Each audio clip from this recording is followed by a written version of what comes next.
Köklerimiz, köklerimiz, susuz çöğe uygun biz. Biz kim? Uygur biz. Tengri tağla hurguy biz. Kalbezlerge künleyimiz, gün gece erkin koy biz. Biz kim? Uygur biz. O yol taştak bugün biz. Oynayışımız, örneğimiz, tağ bolumuz, ürgün biz.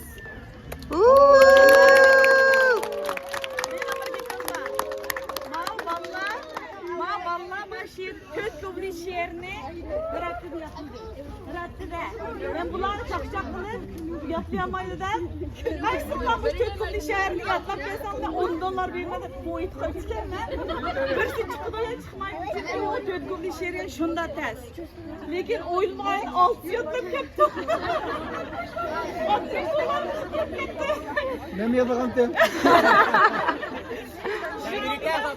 Şunun bilan ben tahrirlib ketib bular odatda nayt qo'shib o'qiydi. Dars masalan topshiriq bersam bir-birisi bilan bahslashib, zodi evet chiqaran turdi. Shunaqa hammasi bak kirishdi bu bolalarga. Ichim kuyib bu bolalarga til mohiri deb bijil, sizlar til mohir bo'ldinglar deb taqdirnoma yasab keldi. Allohimiz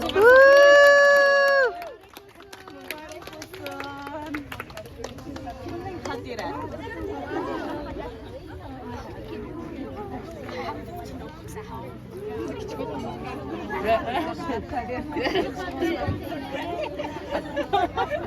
Karındaşılar.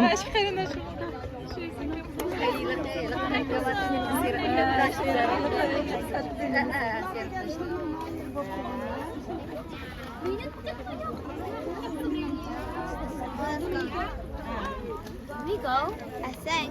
Oh, there are going. We go. Endi mana bular $10 yıkılıp ketdim şunda aslında teşi var. Çıraylık bunda resimlerini çizip akma özür yazılan şiirini yazıp koydum. İçinde $10. $10.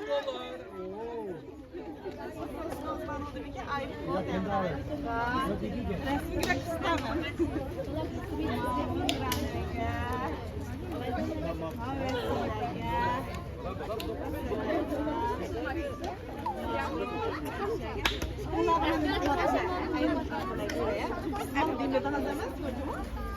Aydın ben xabar qilmagan yatlayman deb chaqash kelmabdim. Yatlab ketdi lekin rahmat. $5 olsun veremem.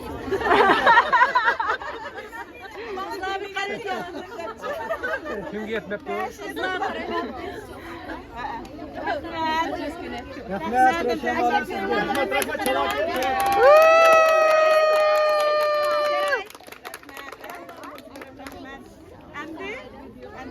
Kim getirdi? Aydın. Aydın uyudu o. Bu kızım yatlayayım edip